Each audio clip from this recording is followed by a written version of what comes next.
to monitor and review matters relating to implementation of direction on Mehta's public interest litigation.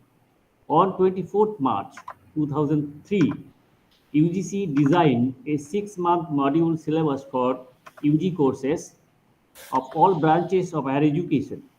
However, at the initial level, many universities did not comply it, and even in the year 2014, UGC compelled to alert university by saying that non-compliance of the order is tantamount to contempt of court.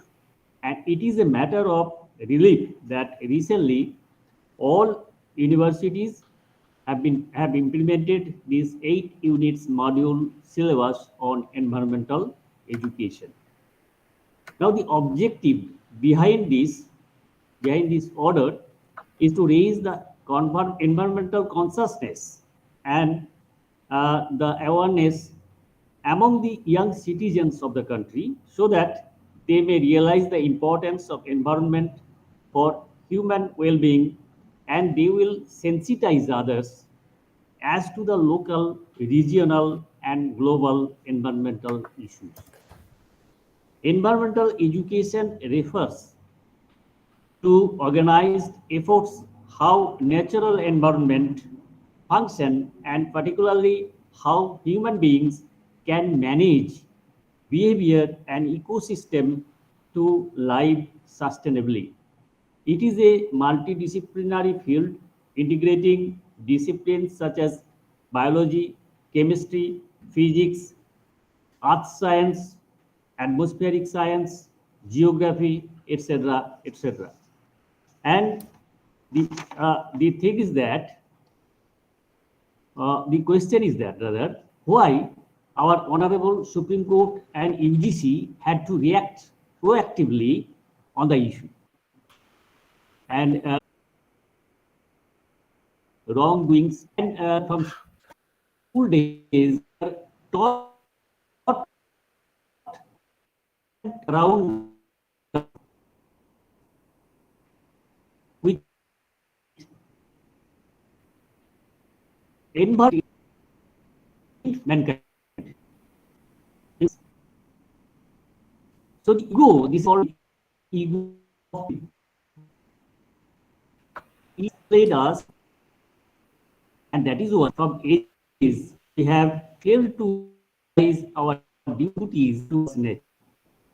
Each is on has known its place, and they stay there. But humans have changed the environment as per their convenience. And these led to different burning issues like deforestation, air water pollution, climate change, ozone layer depletion, greenhouse effect, acid rain, global warming, etc. and etc. Now to mitigate these burning issues and to save this humanity from extinction, the highest level of research and teaching learning on the subject is a prime necessity now. And the thing is that keeping in mind the United Nations General Assembly proclaimed 2021 to 2030 as the decade on ecological restoration. This is a call to all governments, all communities, all individuals of the globe for preventing the degradation of the ecosystem worldwide for the benefit of people and nature. Therefore, it is our duty to appeal to our beloved students, the future generation of the globe.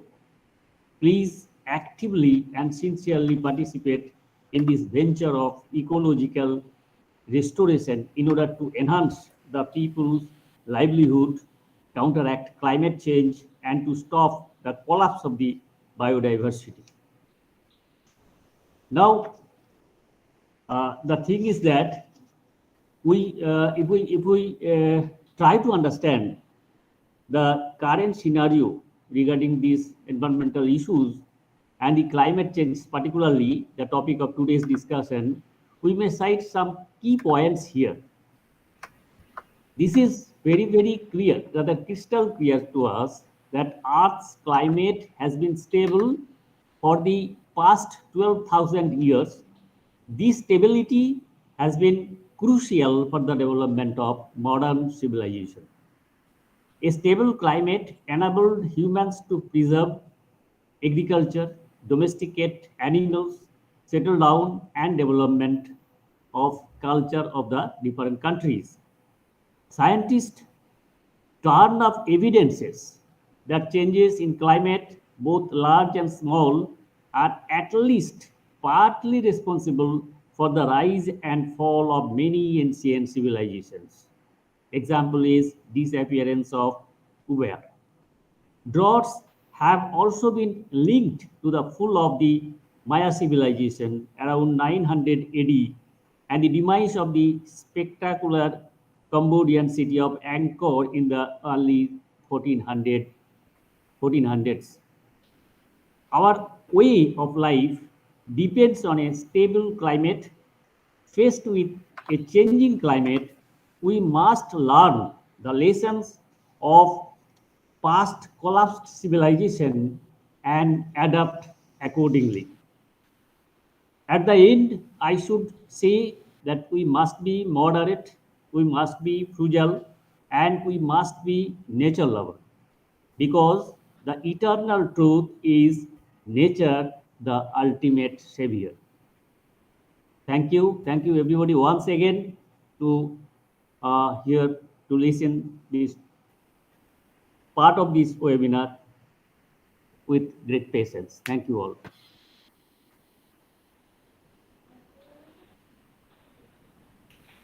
Thank you, sir. Thank you very much. Thank you very much. Always, always you help us in every program. Now I'd like to call upon Opiomi Marcelliana to share few words with Yeah, I think some echo is coming. What's your sound? Please check your microphone or the set. Yeah, it's okay. Okay, you can go. Okay.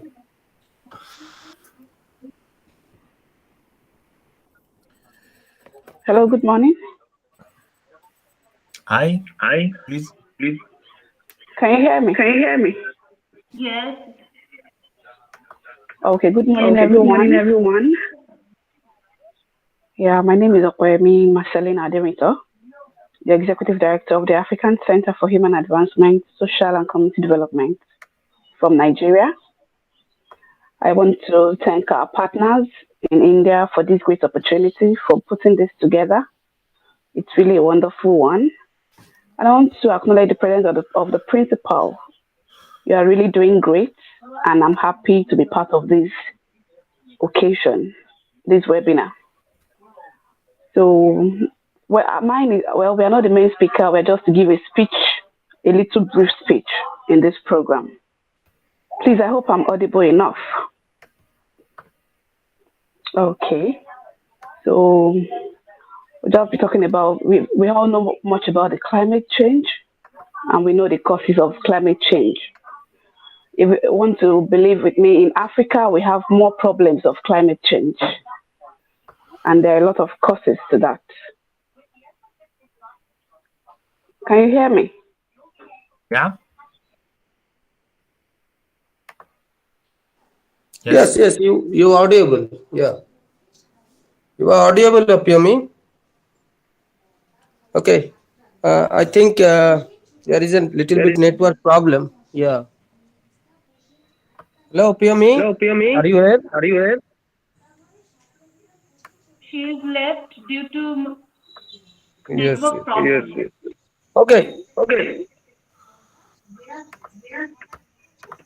Okay, we are go please. to the Opiomi is the yeah. You can continue, Opiomi. Okay. So I'll be talking more about the effects of climate change in Africa.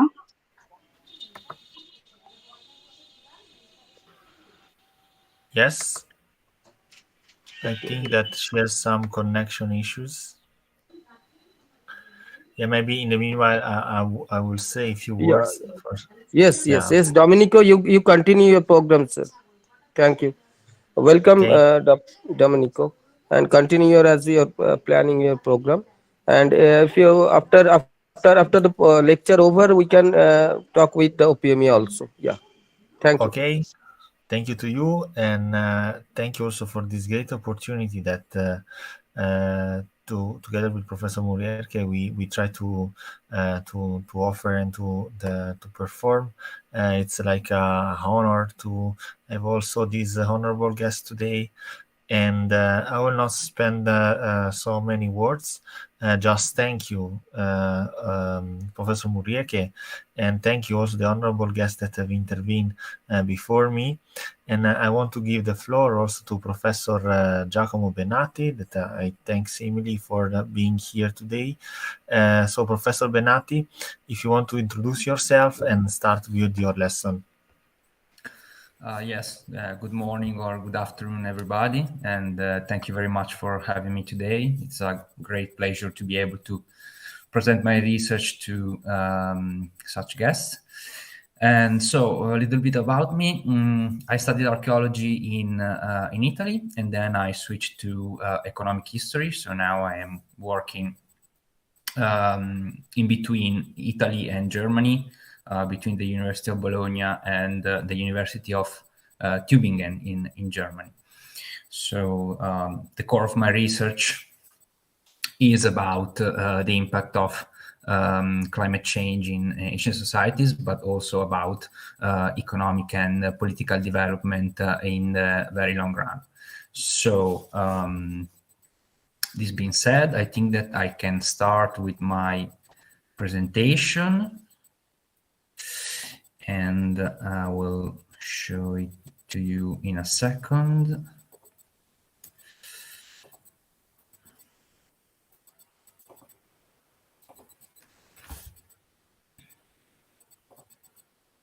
Okay, can you see that?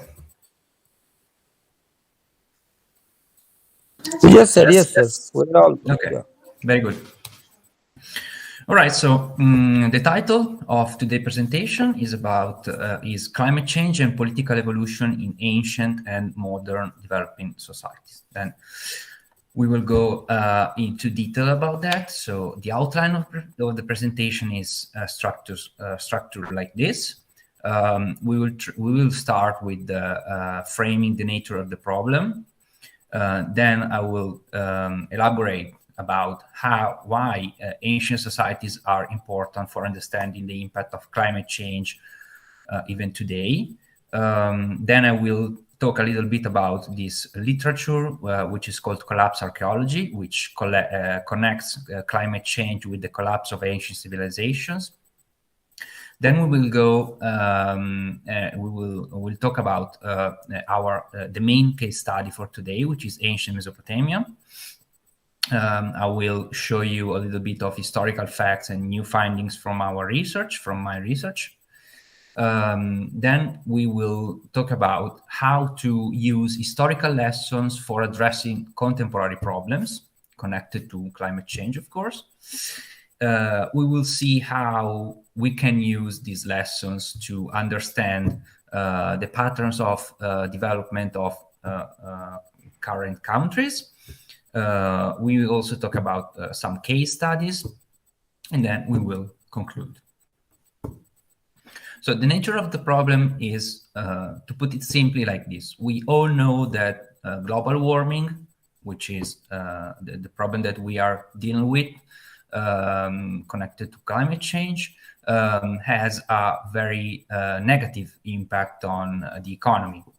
We have been seeing that quite sharply for the whole globe, but even more for developing countries.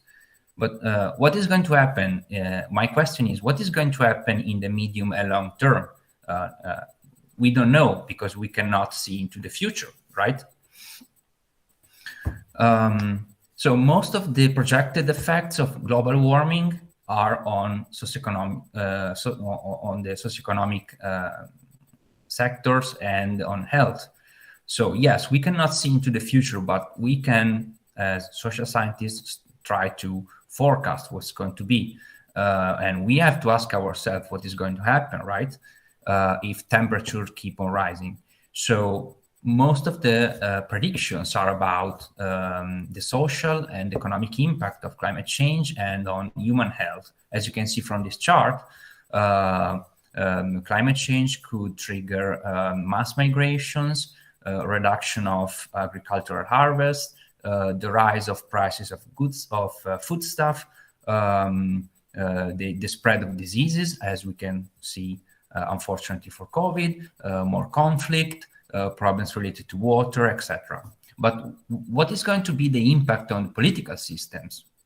This is something that very few people are, this is a question that very few people are asking. So we don't know what is going to happen at the political level. So why is it important to look into the past? It's important to look into the past because since we don't know what is going to happen in the future, the only way to try to have a sense, try to predict it, is to look into history. Because across human history, human societies have to deal with repeated cycles of climate change.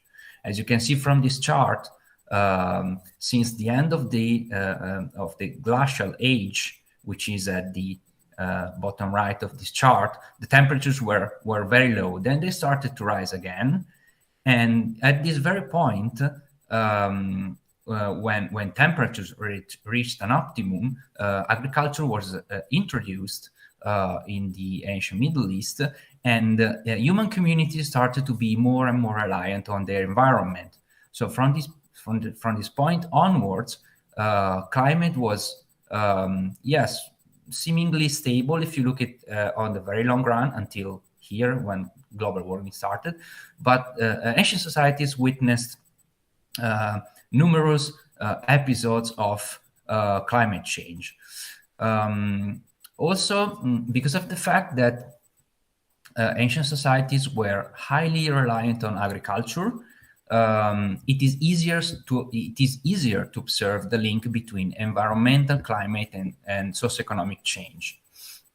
Also, the advantage of looking into the past is that we have increasingly more and more sophisticated data sets to study the development of ancient societies, because archaeology and paleoenvironmental science is producing more and more sophisticated data about ancient society.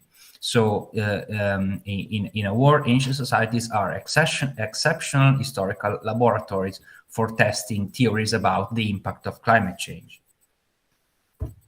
But there is a problem with this, because most of the narratives in historical and archaeological literature are about the collapse of ancient civilizations. And as we have said before, so the dominant idea is that every time the climate changed in the past, civilization collapsed. And for example, this very famous book by Jared Diamond is one of the main books that are cited in this framework.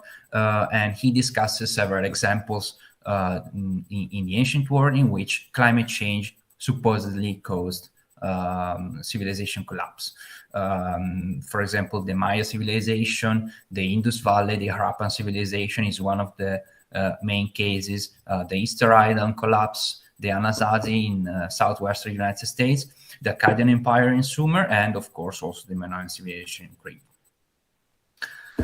So in this literature, the main idea is that climate change always entailed instability and civilization collapse. As you can see in this chart, Diamond enlists 5 points that contributed to civilization collapse, and 2 are at the top, which are connected to climate and environment, environmental degradation, and climate change. So according to this literature, climate change brought natural disasters, limited availability of goods, depletion of resources, and instability, which brought to collapse.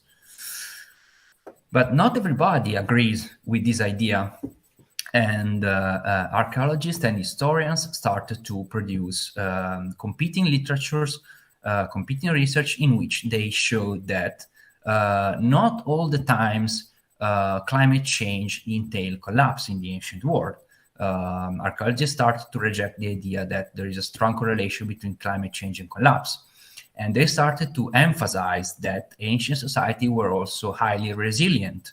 So people in the past learned how to deal with climate change. They overcame it and they solved some of the issues connected to it. This literature started to emphasize that even if there was collapse, it could have been caused by other factors, which could have been socioeconomic or internal, such as institutional weakness, civil conflict, migration, epidemics, etc. So, which version is the right one? There is no right version. These are very complex phenomena that need to be studied carefully, because it is true that climate change and connected problems could cause economic downfall and eventually collapse. But it is also true that in some cases, ancient societies were learned how to deal with climate change. They created resilience, and they could actually thrive. So how do we tackle this problem if we want to study carefully ancient history? So we need credible theoretical models of institutional evolution. So we need to understand how political systems change in the past. We also need to observe both short and long-term changes and impacts. And we need to have sophisticated paleoenvironmental, economic, and institutional data. So we started to, we understood that to actually answer the question about the impact of climate change in the ancient world, we needed a very good case study. So we focused on ancient Mesopotamia. Why ancient Mesopotamia? Well, ancient Mesopotamia is a natural laboratory for studying state formation and state development, because it provides the first examples of states in human history. So states grew for the first time in ancient Mesopotamia, which is the area comprised between the Gulf and Turkey, more or less.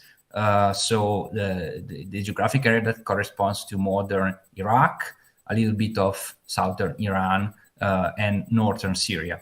This is ancient Mesopotamia.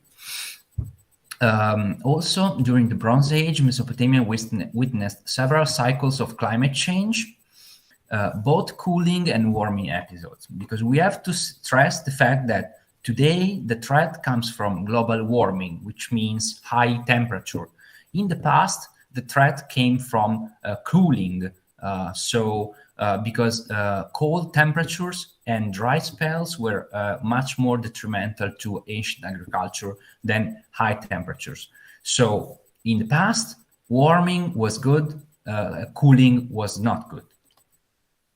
Also, Mesopotamia is exceptional in the cases of ancient societies, because we have an unparalleled concentration of records, because of archaeological exploration that has been going on since the 1840s, because so many historical records, because Mesopotamia is the civilization that introduced writing earliest. We have written records from Mesopotamia from 3300 before Christ, before Common Era. So we have an incredible, also we have an incredible variety of institutional experiences. So it's a very good place to start if you want to understand the connection between climate change and institutional evolution. So we combine historical evidence and economic theories, and we model the interaction between two social groups, an elite that was controlling farming land and decision-making, so political elite that was controlling also the means of production, which is farming land, and a non-elite that was delivering a valuable effort, which means work. So these two groups if they wanted to produce, to farm, they had to work together, because the elite had control over land, but they could not farm their land by themselves. And the non-elite groups could not have control of the land, but they could work. So put together, they could produce a valuable output, which is farming. So the key intuition of our model is that when climate shocks make agriculture less productive, and in this case, when there are cooling episodes that make agriculture less productive, elite groups can only obtain the cooperation of the population by extending political rights, which means that if they cannot force people to work, because this is too costly, you need to have a very high military sector, and if there's redistribution is not sufficient because agriculture is lowly productive, the only way to convince people to cooperate with you is by giving them rights. So we start from this idea, and we derive two testable predictions, which are that negative productive shocks, as I said, cold and dry episodes, push ancient elite to share political and property rights with non-elite and provide more public goods in order to convince them to cooperate. In the other case, a favorable climate, so a warm and humid episode, making agriculture much more productive, push the elite to keep the control over decision-making and enforce redistributive policies. Because in this case, they could just pay people and they did not have to give them rights. So we wanted to test these predictions by collecting data on ancient Mesopotamia. So we singled out 44 Mesopotamian polities that you see on the map. So basically, when I say Mesopotamian polity, I mean one city-state. So each of these archaeological sites correspond to a city-state that eventually developed into a kingdom at some point and perhaps an empire later on. And we have studied all these 44 polities for a period which is comprised between 3100 and 1750 before Common Era, which correspond to the early and Middle Bronze Age. And we have collected data about the agricultural production, trade, political decision-making, public goods, and property rights for each and every one of these city-states. So just a little bit of history here. So we decided to focus on the early and Middle Bronze Ages because of the availability of data of the sources. So before this period, which is called proto-historic, we don't have written sources, and at the beginning of writing, the sources are mostly administrative in nature, so we cannot extract any historical information from it.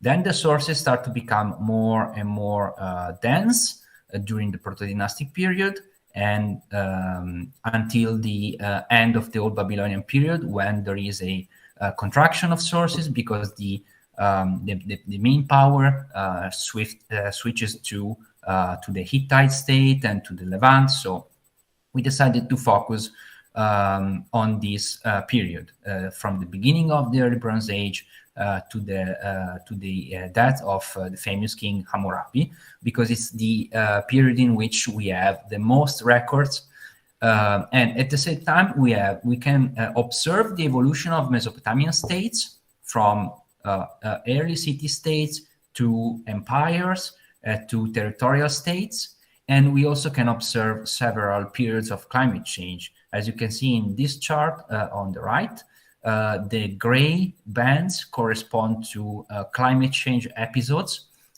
As I said before, cooling episodes in which the climate was cool and dry, was cold and dry, so it was detrimental for agriculture. And so in this very period, we can observe the coevolution between political systems and climate change. So as I was saying, at the beginning of our sample, Mesopotamia is a patchwork of states. At the beginning, they are small city-states, then they become small territorial kingdoms, and then eventually they become empires and territorial kingdoms that stretch the whole of ancient Mesopotamia. And what we see in the data is exactly what the model predicted, which means that when there is a drop, so on the bottom you have climate, which is temperature levels, because temperature is the factor that affects more farming in the past.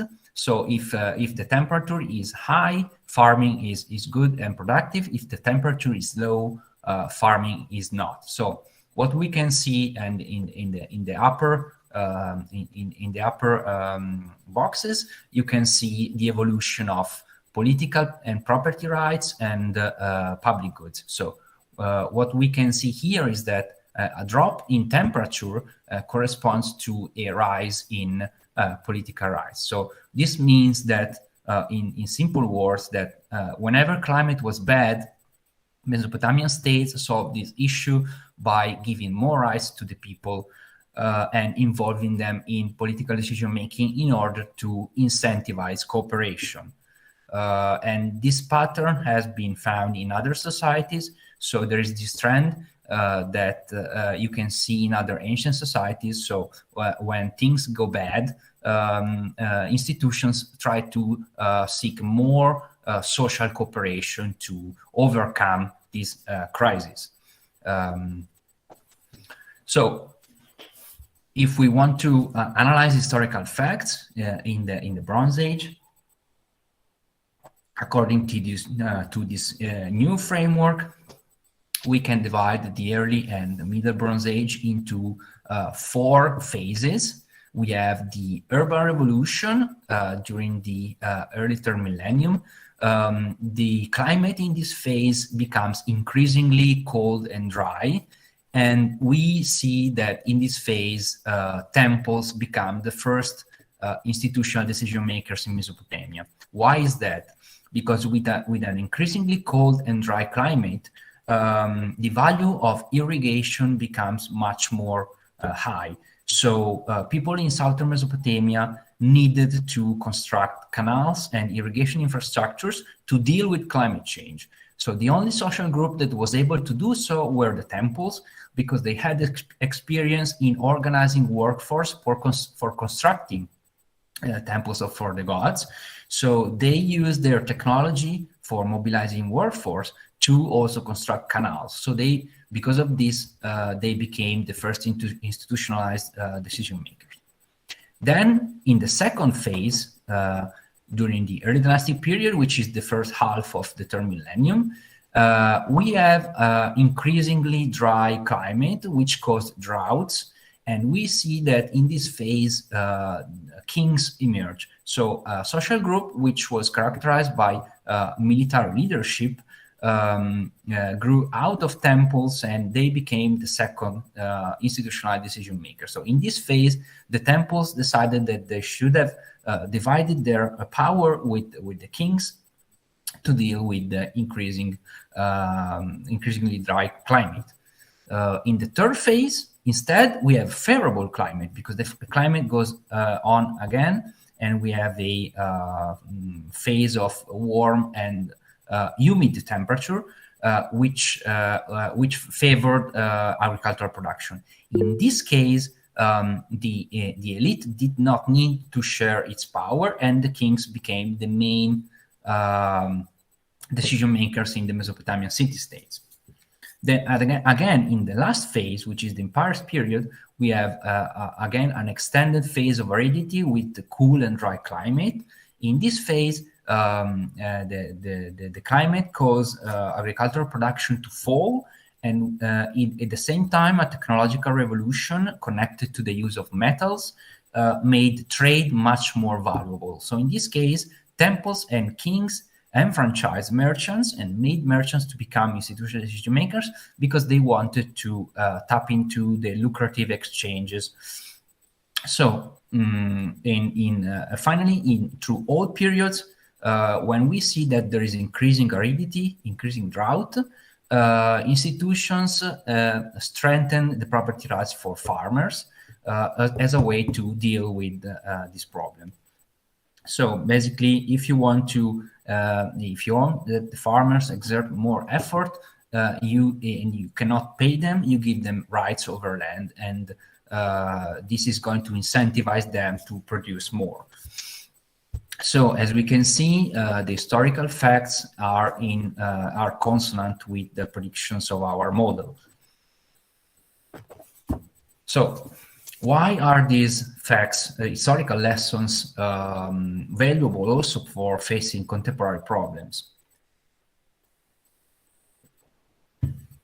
The first thing that we need to say is that ancient societies and contemporary developing countries have some things in common. Of course, today, the economies of today are much more complex than those of the past, because today we have finance, we have the internet, etc. At the time, they only had farming and trade. But at the same time, ancient societies and contemporary developing countries are both characterized by a strong reliance on agriculture. And the other thing is that they are characterized by political systems which are different from Western democracies. Sometimes in economics, people usually refer to Western democracies as the model, but this is not so. In the past, there were many different political systems, and even today in developing countries there are political systems which are different from Western democracy. So we cannot only rely on Western democracies as the main model of development, of course. The second thing is that contemporary problems sometimes have very deep historical roots. Think about colonization, for example. Colonization is a phenomenon that started hundreds of years ago and is still having impact on our economies. So it's very important to understand the link between climate, environmental change, and economic and political change in the most vulnerable areas of the world, which are characterized by economies still reliant on agriculture. Also, the thing is that, as I said before, global warming is something which is still developing. So we don't know what is going to happen. And the only way to try to predict what is going to happen is by looking to the past. So this way, history can inform policymaking. But so this is all interesting and all, but what we wanted to do is we wanted to test if our model could work also on modern societies. Because one thing is to test a model on ancient societies, and one thing is to see if it works also on modern contemporary societies. So we singled out a sample of countries, modern countries, that are most reliant on agriculture. As you can see, most of them are located, of course, in the developing world. And we collected evidence about their farming production, the structure of their decision-making framework, public goods provision, climate change, several climate factors, and we control for other determinants of institutional evolution for the last, for a panel of data for the last 50 years. So let's say between 1960 and 2008, I believe so. So what we see in our new test is that climate change has an asymmetrical effect on political development. In modern developing countries, severe droughts induce reforms towards more inclusive political institutions and fiscal policies preferred by non-elites. So, for example, welfare policies are usually preferred by non-elite groups. while military spending is usually preferred by political elites, because through military spending they can keep their power, while normal people prefer to have welfare policies. So, consonant with our model, we see that favorable conditions assure cooperation even under more autocratic regimes, and they assure a stricter elite controls over taxation and public goods provision. So the model that we have tested on ancient Mesopotamia has also proven valid for modern developing countries. So some examples of these historical facts are the so-called democratization waves. So in the past 200 years, there have been at least 3, according to political scientists, democracy waves. One during the 1800s, when European governments started to issue constitutions. The second wave, and of course this reached a peak after World War I, when empires collapsed and new countries emerged. The second wave was after World War II, when many countries became increasingly democratic. And the third wave was from the 1990s onwards, especially after the collapse of the Soviet Union. Many countries in Africa and Latin America and Asia became increasingly democratic. And of course, we also have the example of India, that from the independence from 1960 has been a stable democracy. So what we can see, especially in the early 1990s democratizations, is this sequence. A series of droughts, because at the end of the 1980s, there was also a series of unprecedented droughts, which caused agricultural crisis, which caused famines and economic downfall. This economic downfall forced autocrats to switch from autocratic political system to democracy. And also this caused governments to start to de-invest from military spending and to focus on policies which were beneficial to the public at large, which caused beneficial effect on the economy. Short term, not long term. So an example of this phenomenon is the so-called process of democratic deepening. And I wanted to present to you the case of India, because of course it is coherent and I think it could be of interest for you. So as I said before, India has been a strong democracy from the 1960s. The other thing is that from the 1990s, India has been witnessing more and more erratic climate, which is having a strong effect on the agricultural economy of the country. And the government has been reacting to it. One example is, for example, and I'm sure you know this better than me, the act that was passed by the government in 2005, the so-called Mahatma Gandhi National Rural Employment Guarantee Act, which could be considered a case of democratic deepening, because this project started a program of reforms that involved the local communities in the creation of new infrastructures that were also very useful to fight climate change. So it's considered an example of community-based adaptation. So what happened is that the government started to give to local communities the power to finance local infrastructures. As you can see, these are examples of infrastructures that have been financed through this program. They are bridges, roads, dams, and other irrigation works that made available more and more, for example, water at local level. This had a series of beneficial effects. It involved civil society in decision making. It shifted tax revenues from centralized to local communities. It also strengthened the norms of trust and cooperation between people. We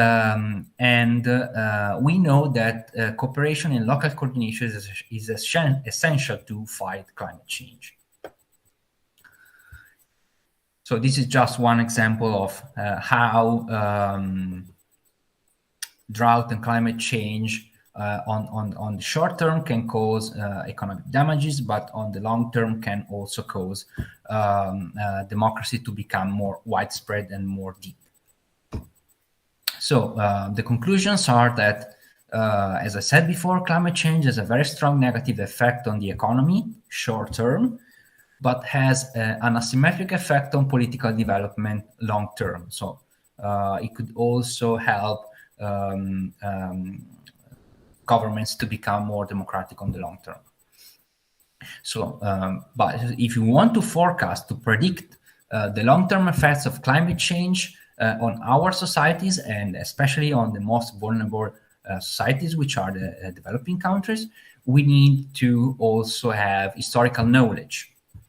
And the ancient society can provide testing grounds for theories and precious historical lessons to understand more profoundly how climate change affects our human societies.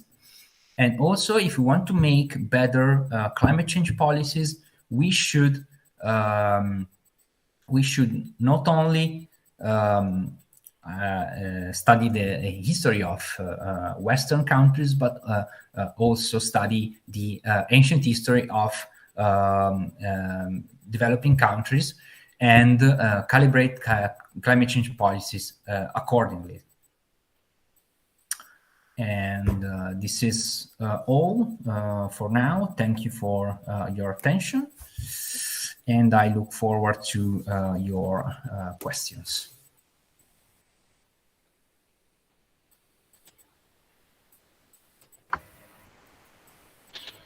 Thank you, Professor Bennati, for the amazing lesson. I also myself learned a lot. So thank you very much for... I hope that everything was clear, because one of the main problems is when you present to a heterogeneous, let's say, to a heterogeneous class, you never know what is clear and what is not. So let me know if I can clarify any of the statements on any of the findings.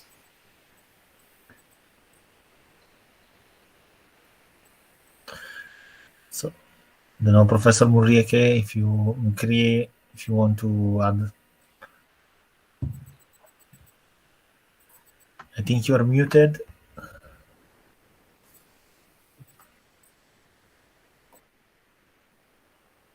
We cannot hear you very well. We cannot hear you.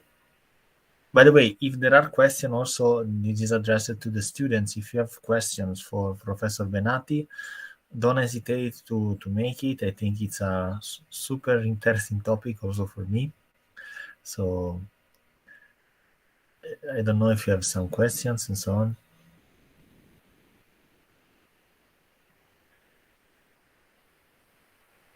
Actually, if there aren't, Professor Murieke, just we cannot hear you, so maybe test your microphone if there are some problems. In the meantime, I have a question.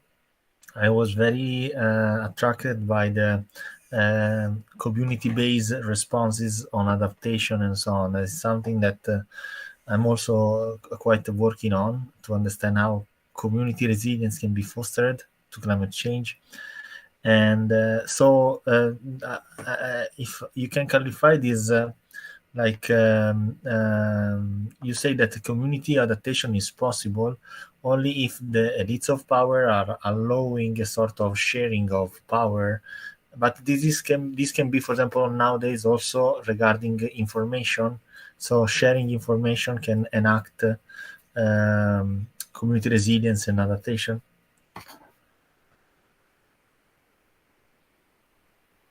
You are muted. You are muted.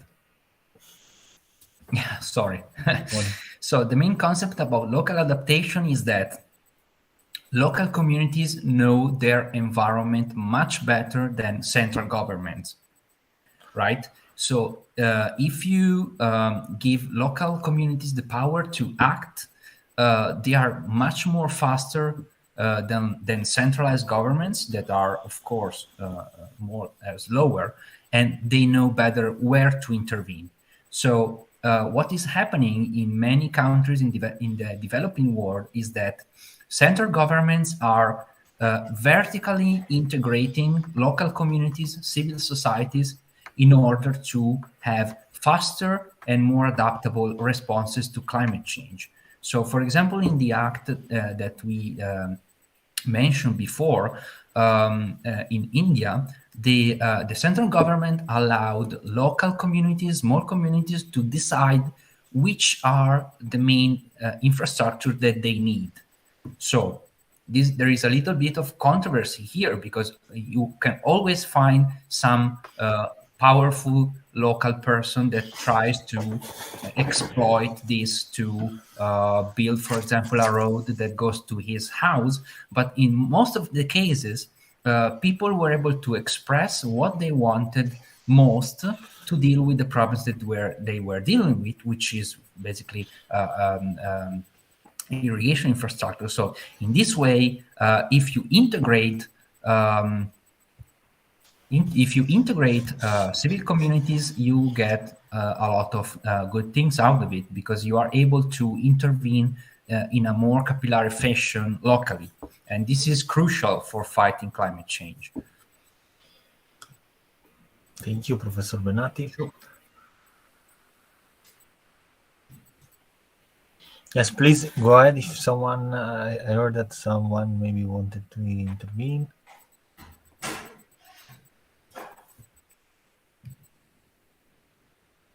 I don't know if there are other questions. Professor Mukiri, if you are able to speak, I don't know if you can.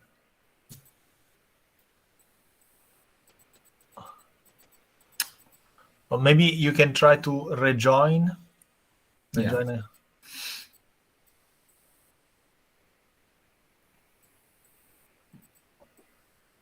Also, the honorable speakers that and the guests that are here, if they want to also intervene. I don't know. There is also, let's see.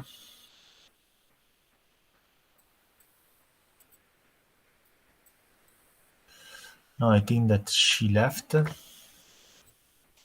Maybe let's wait that the Professor Mukiri can return and then we can close the session eventually. Okay. Yeah. And thank you very much, Professor Benati. Sure. It was like also interesting, and I will say also these few words in the meanwhile that Professor Mukiri is entering, that climate change actually affects also the decline of civilization. And we hope that with the technology level and eventually with the knowledge on the problem that we have now, our mission is also to not replicate this issue in history. Okay. Yes, of course. Well, they were most vulnerable because they had no technology comparable to us. So, of course, it was most dangerous for them. But at the same time, yes, in some cases, climate change also prompted very nice adaptation that had good feedback for farmers and people. So not in all cases climate change was detrimental. Okay. Thank you. Professor Murike, we cannot, I don't know why, but we cannot hear you. Yeah, he's muted. You can unmute? Yeah. Okay. Now I am audible. Thank you. Thanks God. Now my question is, Dr. Giacomo, that now in the past, during the Mesopotamia or Harappan or Incas civilization, what are the cause behind the climate change at that time?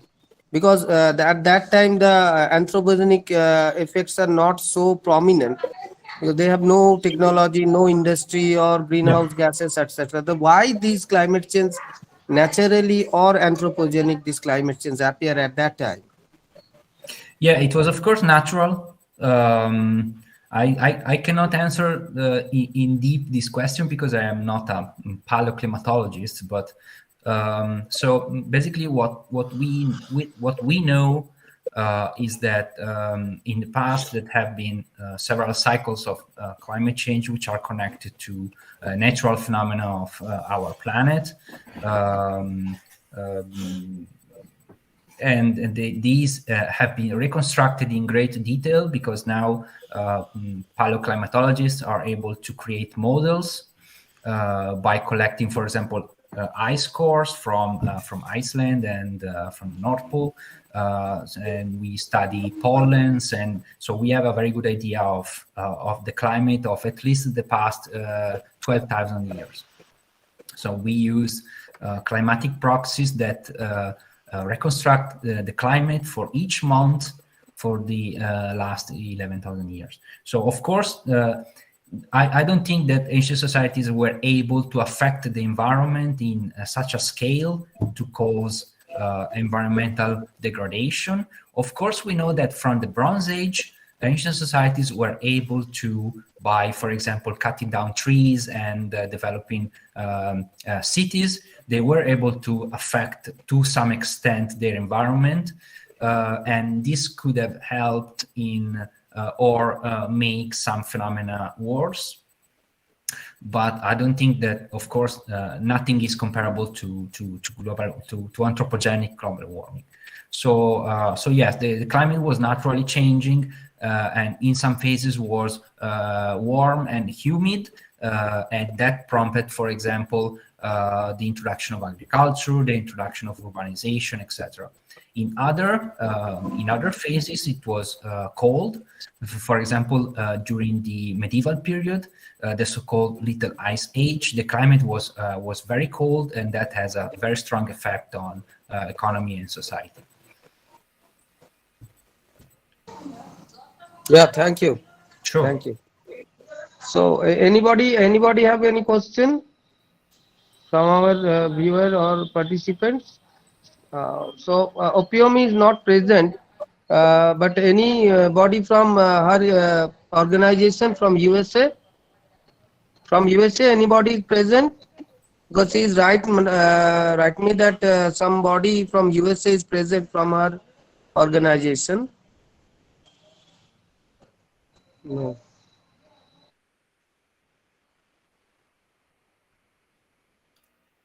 Okay.